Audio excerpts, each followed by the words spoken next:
महायुद्ध का टाइम आ गया।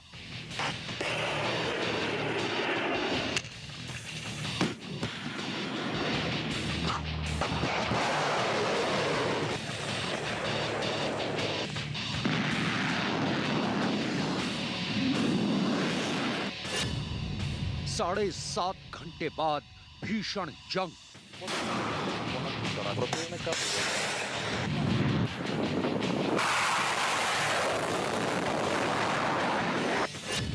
सुबह 5:30 बजे पुतिन देंगे ऑर्डर।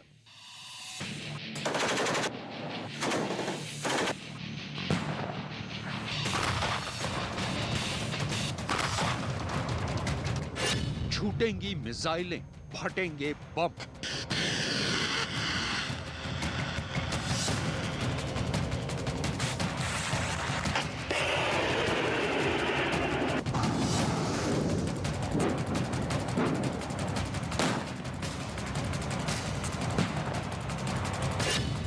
रूस के 2 लाख सैनिक करेंगे सीमा पार।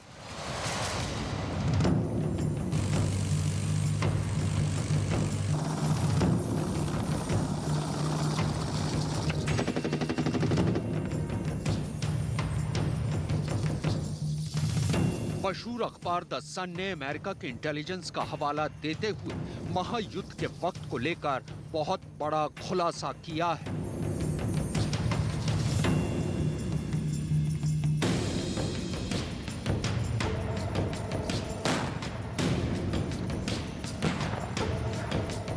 अमेरिका के खुफिया विभाग का दावा है कि कल सुबह भारत में जब 5:30 बज रहे होंगे, उस वक्त पुतिन अपनी सेना को यूक्रेन पर धावा बोलने का आदेश देंगे और करीब 2 लाख की तादाद में रूस के सैनिक सरहद लांघकर यूक्रेन में दाखिल हो जाएंगे।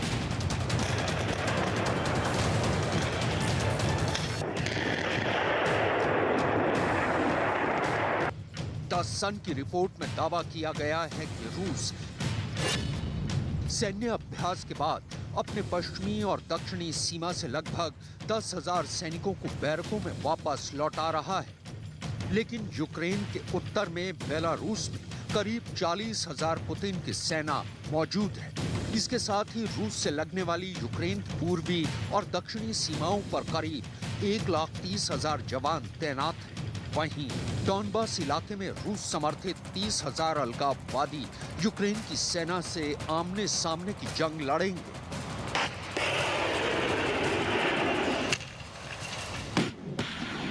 तो अमेरिका की खुफिया एजेंसी युद्ध शुरू होने का वक्त बता रही है। वहीं रूस के राष्ट्रपति व्लादिमीर पुतिन का कहना है रूस जंग नहीं चाहता। पुतिन ने ये बड़ी बात जर्मनी के चांसलर ओलाफ शोल्ज से बातचीत के दौरान कही। महायुद्ध को टालने की कोशिश में जर्मनी के चांसलर ओलाफ शोल्ज ने मॉस्को पहुंचकर पुतिन से मुलाकात की है। ओलाफ शोल्ज का कहना है कि यूक्रेन युद्ध की संभावनाओं को खत्म करने की कूटनीतिक कोशिशें रुकने वाली नहीं है, लेकिन रूस की मोर्चाबंदी कुछ और ही इशारा कर रही है। जल, थल और नभ तीनों ही मोर्चों पर रूस की सेना किस स्तर तक युद्ध के लिए तैयार है, इसका ब्लूप्रिंट अमेरिका के खास टाइगर टीम को पता है। व्हाइट हाउस में मौजूद ये स्पेशल टाइगर टीम क्या है, विश्व युद्ध के कंट्रोल रूम का क्या है मास्टर प्लान, इस एक्सक्लूसिव रिपोर्ट में देखिए।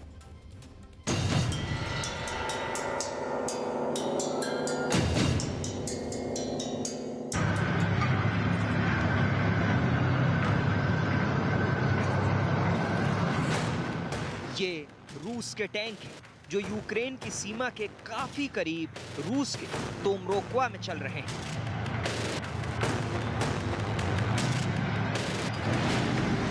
यहां से यूक्रेन में दाखिल होने में इन टैंकों को सिर्फ 1 घंटे का वक्त लगेगा।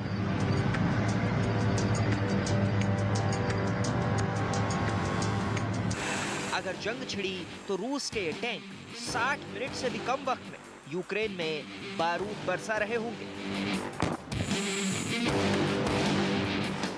अब रूस के टैंकों की दूसरी तस्वीर देखिए।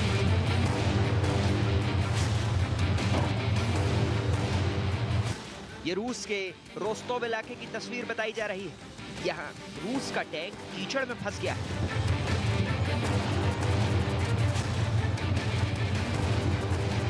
उसे बाहर निकालने के लिए खुदाई करने वाली मशीन की मदद ली जा रही है। ये तस्वीरें बता रही हैं कि कैसे यूक्रेन पर जमीनी हमले के लिए अभी मौसम रूस का साथ नहीं दे रहा। साथ ही ये तस्वीरें अमेरिका की उस खुफिया रिपोर्ट पर भी मुहर लगा रही हैं, जिसमें यूक्रेन पर रूस के हवाई हमले की बात कही गई है।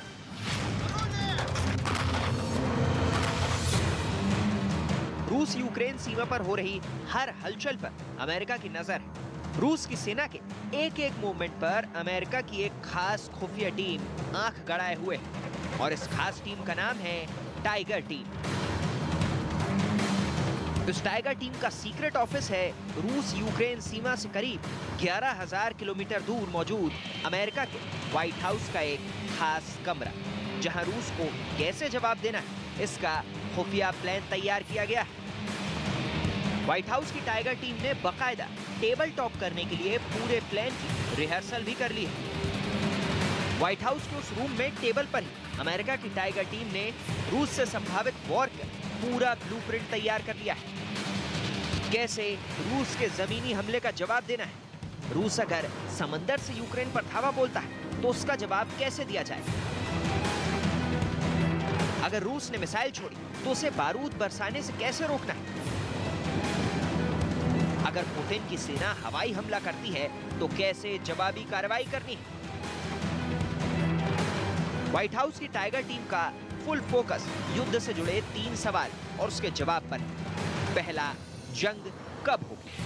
दूसरा, जंग कितनी बड़ी होगी। तीसरा और सबसे बड़ा सवाल, जंग में कितने लोग हताहत होंगे। टाइगर टीम बीते नवंबर से अपने इस खास मिशन में लगी है। यही नहीं, रूस यूक्रेन महायुद्ध से जुड़े तीनों सवालों को लेकर व्हाइट हाउस की टाइगर टीम ने 120 मिनट तक टेबल टॉप युद्ध अभ्यास किया है।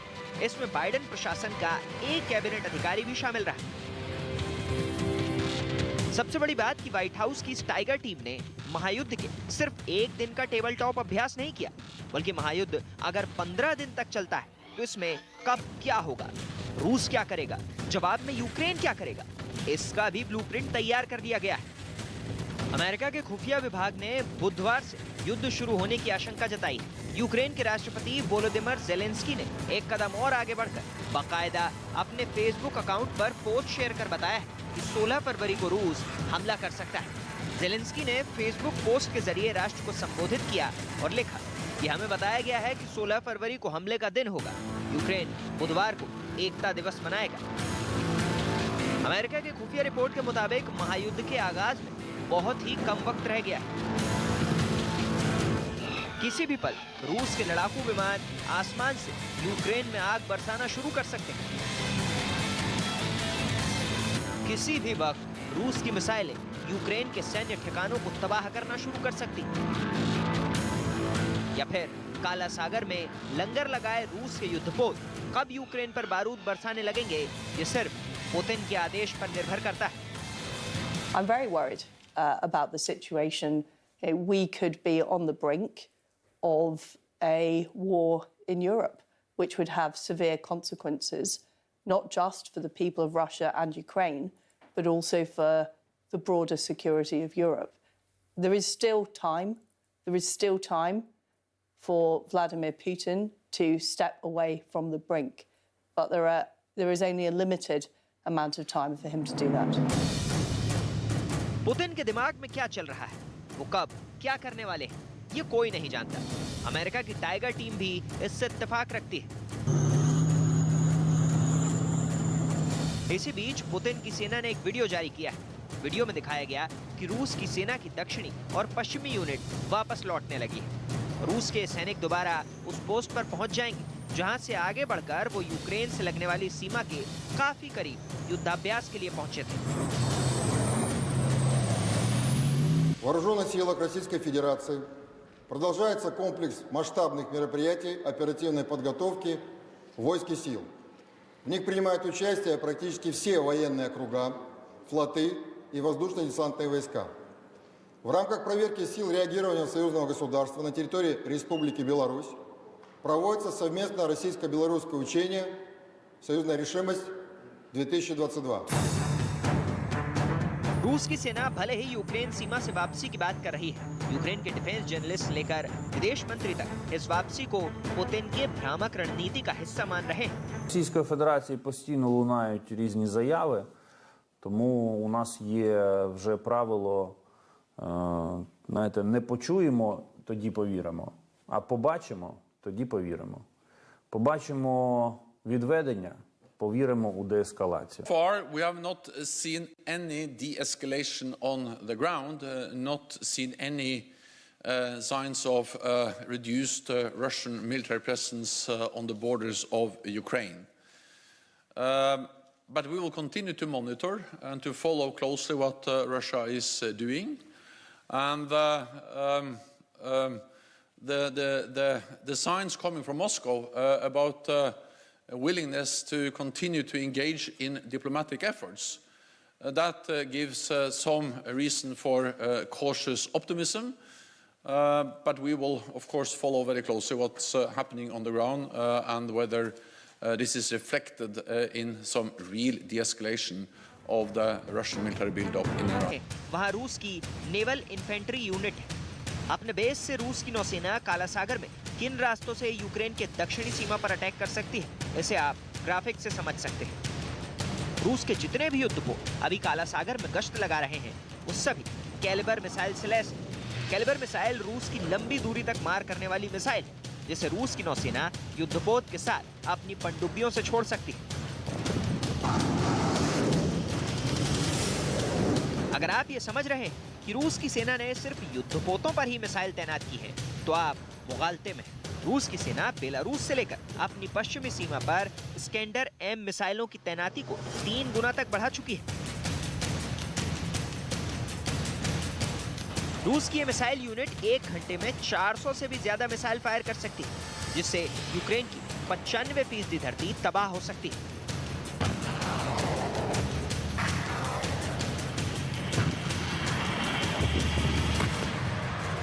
सिर्फ इतना ही नहीं, रूस ने अपने मिसाइल यूनिट को आगे बढ़ाकर यूक्रेन के हिटिंग जोन में भी तैनात कर दिया है। इस मैप में आप साफ साफ देख सकते हैं कि रूस ने यूक्रेन के चारों तरफ अपनी मिसाइल यूनिट तैनात कर दी है, जिसके जरिए वो सिर्फ यूक्रेन ही नहीं बल्कि यूरोप के बड़े हिस्से को अपने निशाने पर ले रहा है। इसमें यूक्रेन के साथ पोलैंड और बाल्टिक देश भी शामिल हैं, जो कि नाटो के सदस्य देश हैं। रही सही कसर रूस के महाबली के तौर पर मशहूर सुखोई सीरीज के लड़ाकू विमान पूरी कर देते हैं। रूस ने फिलहाल परमाणु बम से लेकर मिसाइल गिराने में सक्षम 12 Su-35 लड़ाकू विमानों को बेलारूस में तैनात कर रखा है। हालांकि रूस का कहना है कि इन फाइटर जेट युद्धाभ्यास के लिए बेलारूस भेजा गया है, लेकिन अमेरिका बेलारूस में Su-35 और Su-30 की मौजूदगी को यूक्रेन के साथ साथ पड़ोस में मौजूद नाटो के ठिकानों पर खतरा मान रहा है। यानी जमीन से लेकर समंदर और समंदर से लेकर आसमां तक रूस की सेना हमले के हर मोर्चे पर तैनात है। बस पुतिन के ग्रीन सिग्नल का इंतजार है।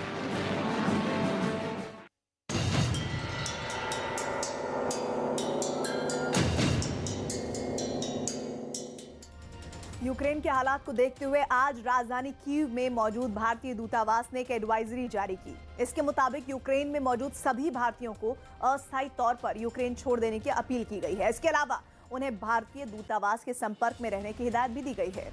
दरअसल यूक्रेन में फंसे भारतीय छात्र जंग की आहट से दहशत में हैं और भारत में उनके परिवार वाले उनकी सुरक्षा को लेकर चिंता में हैं। न्यूज़ 18 इंडिया ने यूक्रेन में फंसे कुछ छात्रों से बात की तो सबने सरकार से उन्हें वहां से निकालने की अपील की।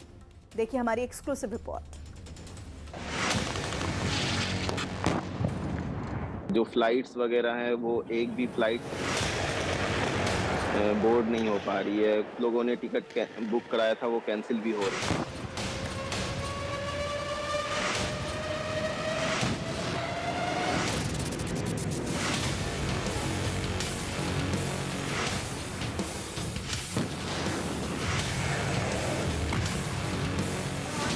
पॉजिटिव रिप्लाई मिला है, लेकिन फिर भी अभी ऐसा माहौल हो चुका है कि सब में एक डर बैठ गया है।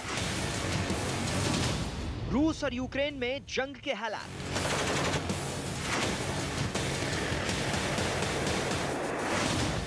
भारतीय दूतावास ने जारी की एडवाइजरी। यूक्रेन में फंसे 18,000 भारतीय छात्र।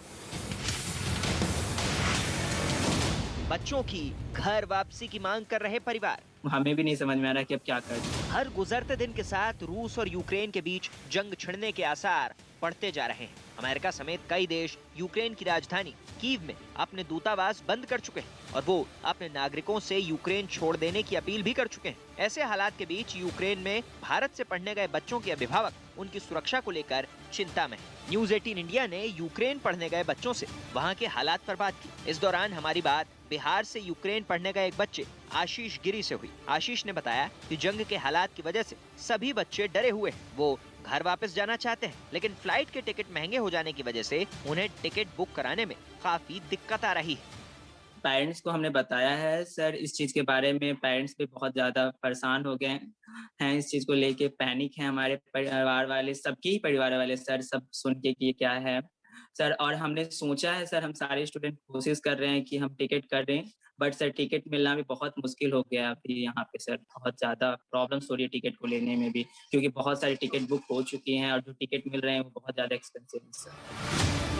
आशीष अकेले नहीं है जो रूस और यूक्रेन के बीच होने वाली जंग के दौरान वहां फंस गए हैं। एक आंकड़े के मुताबिक इस वक्त यूक्रेन में 18 से 20,000 भारतीय छात्र फंसे हुए हैं। दरअसल हर साल भारत से हजारों बच्चे मेडिकल और इंजीनियरिंग की पढ़ाई के लिए यूक्रेन जाते हैं। आशीष अकेले नहीं थे जिनसे हमने बात की। संजना यूक्रेन के इवानो मेडिकल यूनिवर्सिटी से MBBS की पढ़ाई कर रही हैं। वो 3rd ईयर की छात्रा है। संजना मुंबई से यूक्रेन डॉक्टर बनने का सपना लेकर गई थी, लेकिन अभी वो रूस और यूक्रेन में जंग के हालात के बीच वहाँ फंसी हुई है। बकौल संजना यूक्रेन के हालात को लेकर उनके परिवार वाले काफी परेशान हैं। संजना ने भारतीय सरकार और कीव में मौजूद भारतीय दूतावास से गुजारिश की है।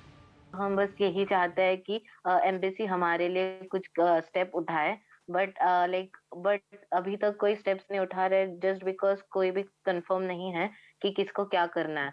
सो एक बार एम्बेसी अगर कंफर्मेशन दे दे तो it will be very easy for us.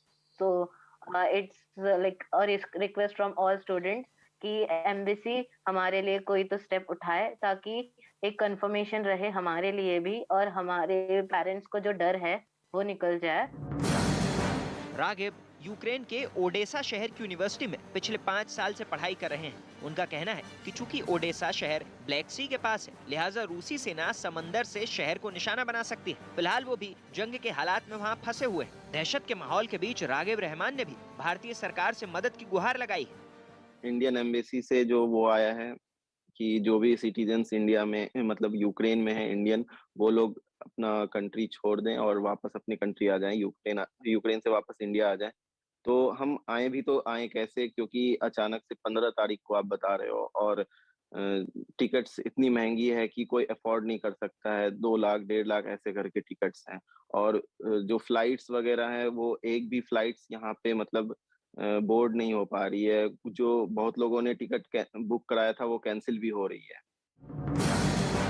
दरअसल यूक्रेन की राजधानी कीव में मौजूद भारतीय दूतावास ने एक एडवाइजरी जारी की है। यूक्रेन पर रूस के हमले की आशंका के बीच भारत ने भी अपने नागरिकों को जल्द से जल्द यूक्रेन छोड़ने को कहा है। भारत ने अपनी एडवाइजरी में कहा कि यूक्रेन में मौजूद भारतीय, खासकर छात्र, यूक्रेन को अस्थायी तौर पर छोड़ने पर विचार करें और यूक्रेन में अनावश्यक यात्रा करने से बचें। इसके अलावा भारत ने यूक्रेन में मौजूद भारतीयों से ये भी कहा कि वो भारतीय दूतावास को अपनी मौजूदगी के बारे में जानकारी दें, ताकि दूतावास उनसे संपर्क कर सके। एडवाइजरी में ये भी लिखा कि भारतीय दूतावास सामान्य तौर पर काम करेगा, ताकि यूक्रेन में मौजूद भारतीयों को जरूरी सेवाएं दी जा सके।